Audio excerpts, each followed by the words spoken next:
Então, pessoal, retornando aqui com a nossa aula, nós vimos anteriormente a questão do diagrama unifilar e aqui eu trouxe outras informações sobre transformadores, né? Agora nós vamos comparar um pouco aqui desses transformadores.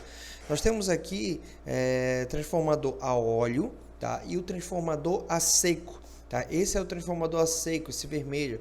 A diferença dos dois é justamente que o transformador a óleo ele está imerso em um recipiente onde nós temos óleo isolante, tá? E esse óleo deve ser levado para análise.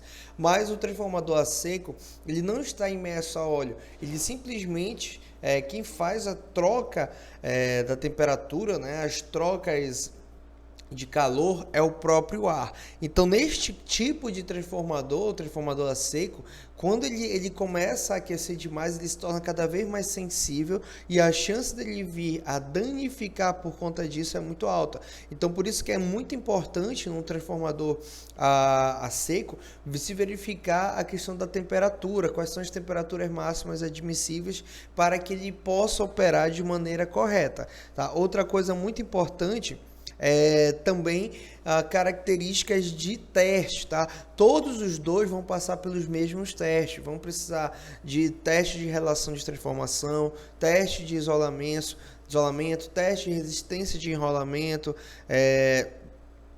outros testes também, o transformador a óleo, a questão do óleo para análise, o transformador a seco, verificar a questão da temperatura de operação, os dois devem ser aferidos com uma termografia. Então esses são os parâmetros necessários para nós utilizarmos aí durante a manutenção em transformadores. E os disjuntores, aqui nós vamos falar de disjuntores de média tensão. Né? Os disjuntores de média tensão eles têm a característica de extinguir, né? De abrir a chave, de interromper o fluxo durante uma corrente nominal em média tensão. Então aí o curto-circuito, o arco elétrico vai ser formado.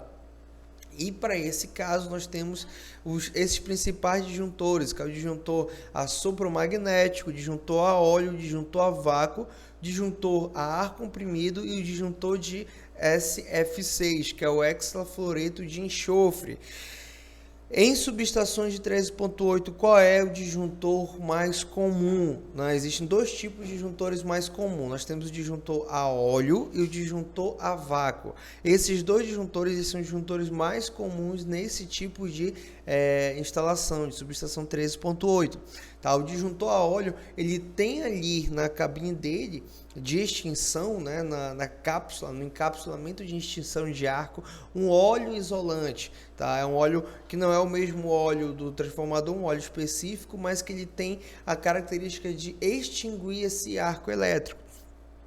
E no disjuntor a vácuo, quem faz essa extinção é o próprio vácuo. Então ele retira o ar daquela cápsula, tá? E aí não tem condições de criar o arco. Pode ser criado, mas logo ele é extinguido. Então é o disjuntor mais eficaz, o disjuntor a vácuo.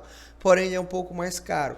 Tá? E o bom dele é que ele não exige muita manutenção. A manutenção desse disjuntor é basicamente verificar as partes mecânicas. Não tem a necessidade de ficar substituindo óleo e essas outras questões.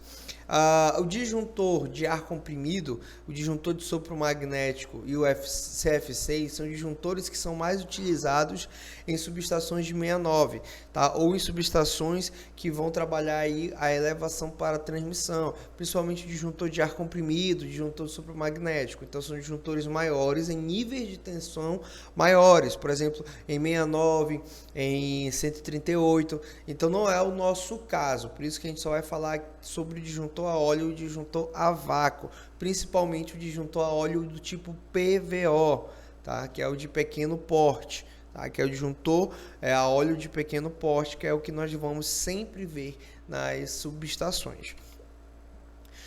Com relação aos transformadores de instrumento, pessoal, nós temos os transformadores de instrumento, né, que são transformadores utilizados para aferir a corrente nominal e tensão nominal e média tensão e rebaixar esse valor a níveis para serem levados ao microcontrolador. Então existe um microcontrolador, né, que é um relé que tem que ter pelo menos as funções 50/51N, tá? Ou seja, 50 que é ele faz a verificação de uma sobrecarga instantânea, ou seja, muito rápido, um curto-circuito, e a função 51 faz a verificação da sobrecarga temporizada, né? Em que eu tenho ali um aumento gradativo da corrente nominal. Então ele faz essa verificação e quando ele identifica esses dois parâmetros, ele dá trip no disjuntor, de acordo com uma curva previamente estabelecida em projeto de proteção, e ele manda trip para o disjuntor para poder o disjuntor abrir, né? Abrir o circuito em carga. Então nós temos aqui o símbolo dos dois, né? O primeiro aqui é o transformador de corrente, que é o TC. Então esse é a simbologia dele, tá? Geralmente vem aqui no diagrama unifilar, ele está não dessa forma, ele está virado, né? Como se estivesse dando uma rotação de 90 graus, em que eu tenho minha entrada, barramento, e ali eu apareço com o transformador de corrente, que vai pegar esse nível de corrente, média tensão, e joga para o nosso microcontrolador, tá? O nosso relé microprocessado. E aqui embaixo nós temos o nosso TP, que também vai verificar os níveis de tensão e jogar para o nosso relé. Tá? Existem transformadores de medição e transformadores de proteção. Os transformadores de medição ficam sob a organização, a manutenção, né, e a responsabilidade ali da concessionária, ou seja, eu não posso adentrar a cabine, o cubículo de medição sem autorização da concessionária. É o cliente que instala, não é a concessionária que vai instalar, né, é o cliente que instala, só que é a concessionária que vai ficar responsável por aquele cubículo. Já os transformadores de proteção são transformadores que nós vamos ter na cabine de proteção e que vão realmente tirar essas informações e mandar para o relé microprocessado. Os transformadores de medição mandam para a central da concessionária, né? Mandam ali para aquele multimedidor da concessionária, que vai enviar ali para o database e gerar a fatura e todas as informações nelas inerentes. Então aqui nós temos um exemplo, pessoal, os transformadores de corrente. Aqui nós temos o TC e o TP, tá? E eles vão fazer justamente essas configurações. Então é a característica mais importante deles aqui, ó. Isso aqui é um dos fabricantes, né? Um dos modelos mais utilizados em cabines primárias, tá? Em que sempre o lado de high é o lado de média, e aqui nós temos o lado de baixa, e aqui também nós temos o lado de alta e o lado de baixa. Então nós temos um TC e um TP aqui como exemplo, tá? Então é essa a função deles, tá, pessoal? Basicamente eles vão pegar esses níveis e jogar por relé microprocessado. Beleza? Então eu vou finalizar essa aula por aqui e já a gente continua o restante. Valeu, até a próxima.